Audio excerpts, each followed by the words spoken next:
Oke udah nyala. Kita akan ngobrol-ngobrol bersama Mas Ando, Oke. ketua kelas F2. Gue akan nanya banyak hal ke Mas Ando tentang kuliah, tentang magang dan lain-lain. Oke. Bisa. Perkenalkan dulu, nama gue Muhammad Adnan Zainul Mutakin dan sebelah gue Christian Rafando.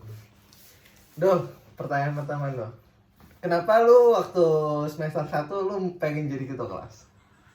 Sebenarnya nggak pengen sih, karena jadi ketua kelas tuh kemarin waktu itu tuh semester 1 ini tiba-tiba dipilih nih sama temen di grup tuh.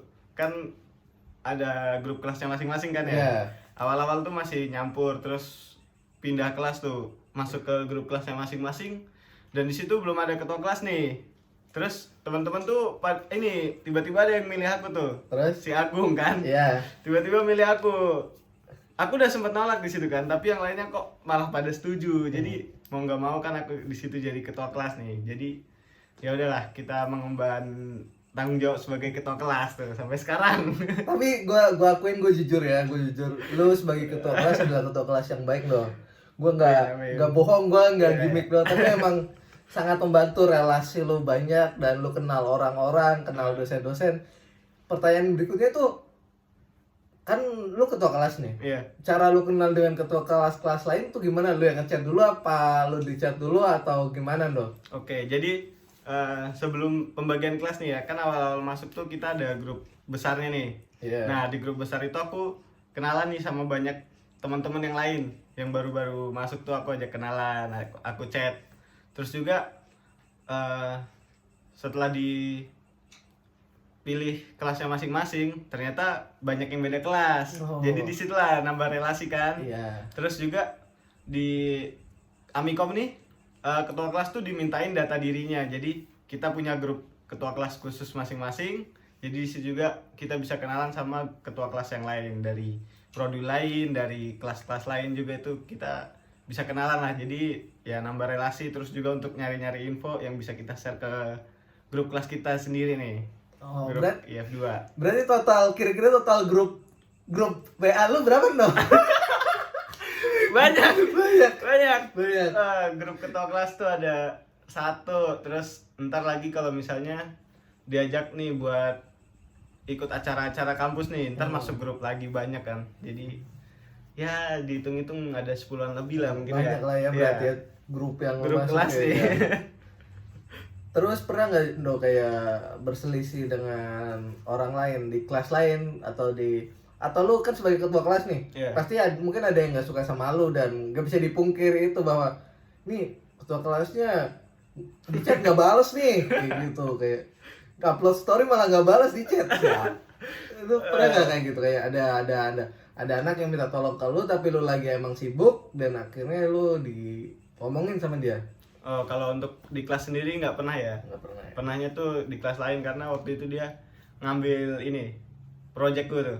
Tugasku diambil terus di-share sama dia di story, ngakunya punya dia. Nah, itu. Oh, selisihnya di situ. Emang pernah? Pernah. Semester berapa tuh? Semester 1 itu masih online, pas masih online. Tugas apa yang itu lu? Tugas algoritma pemrograman.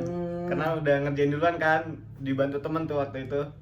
Terus tiba-tiba masuk tuh ke kelasnya dia, di-share sama dia, dibuat story, katanya punya dia. Oh, kayak pernah itu deh waktu itu deh. Pernah rame gak sih? Iya, pernah rame ya. Iya, pernah rame waktu itu. Oke. Sekarang di semester 6 nih. Semester 6 menurut lu gimana kalau semester 6 sendiri? Oh, semester 6 ini kalau buatku sih ya lumayan berat ya. Karena di semester ini banyak banget nih materi-materi yang gak masuk ke otak nih. Iya. Masuk ke kelas tapi nggak perhatiin dosen. Iya. Kenapa tuh kira-kira? Karena mata kuliahnya nggak sesuai sama yang ku mau gitu loh. Kayak apa ya? Iya. Ya itulah. Banyak banget. Iya. Apa ya? Jauh banget dari bidang gitu loh. Iya.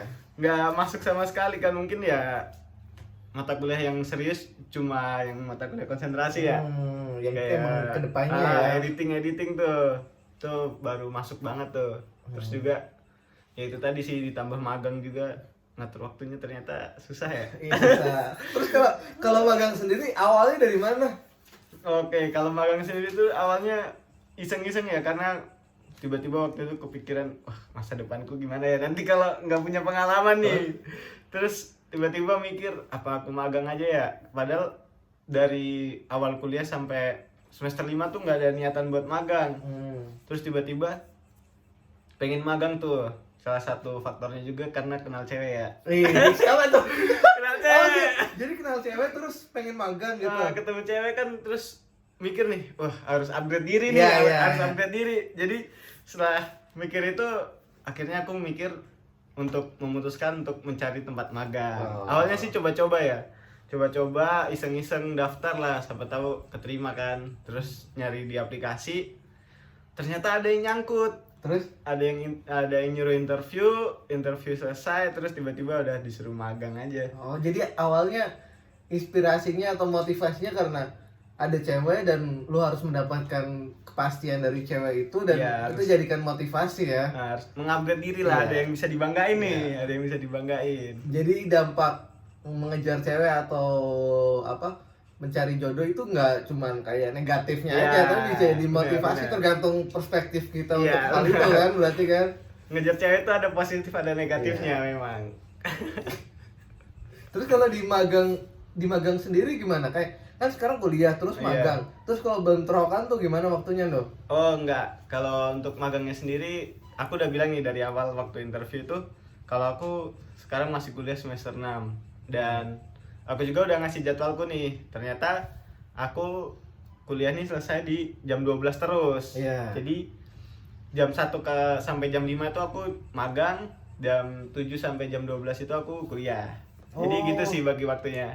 Oh, jadi kayak deal-dealan dulu di awal nih. Deal-dealan. Jadwal gue nih kayak gini nih. Jadi kalau tempat magangnya nggak terima, ya udah kan aku udah jelasin dari awal ya. Kalau aku tuh kuliah sampai jam 12 gitu. Kalau tempat magangnya nggak ngertiin ya aku nggak bisa aku bisa protes gitu kan. Tapi kaget nggak ketika real kan lo suka dengan multimedia, di bidang multimedia, terus pekerjaan multimedia tuh kayak gini di tempat magang itu. Terus gimana menurut lo skill lo yang di kuliahan dibawa ke situ gimana? Berguna banget sih skill yang di kuliahan dibawa ke tempat magang tuh. Cuma karena di tempat magang ini aku di divisi sosial media ya. Jadi sebenarnya jauh banget dari ekspektasiku sebagai editor. Terus? Karena di sosial media sendiri tuh kita harus nuangin ide-ide kita, harus buat gimana video yang kita edit tuh menarik dan bisa mendapatkan perhatian banyak penonton gitu loh. Jadi kan kita harus bisa menarik, terus ntar gimana akun sosial medianya tuh followersnya nambah. Terus banyak yang berminat sama tempat bootcamp ya, karena kan aku kerja di tempat bootcamp kan. Jadi biar bootcampnya tuh rame gitu. Berarti agak sulit juga dong ya, kayak di sisi lain lo bikin video, terus di sisi lain lo memikirkan ide kreatifnya. Iya kan berarti? Iya benar. Tuh susah banget sih karena jujur kalau untuk konsep video aku kurang ya. Karena lebih ke ngeditnya lah. Ngeditnya udah ada konsep, aku tinggal ngikutin konsepnya. Jadi udah selesai gitu. Kalau nggak salah kayaknya harus ada tim kreatifnya yang menyusun apa-apa. Iya, jadi bener udah ada tim kreatifnya yang nyusun briefnya itu. Udah ada, cuma untuk editannya sendiri kita kan kayak harus nyari aset-asetnya itu. Kita harus nyari aset sendiri, kadang minta bantuin teman tuh untuk buat asetnya biar nggak keteteran tuh. Tapi sejauh ini apakah aman tuh? Sejauh ini aman sih, cuma itu sih tadi banyak revisi. Tapi revisi terus. Nah, tapi semoga lancar terus untuk kegiatan magangnya dong. Makasih untuk waktunya sharing-sharing ini. Terima kasih banget. Salaman dulu. Oke. Makasih ya. Makasih juga.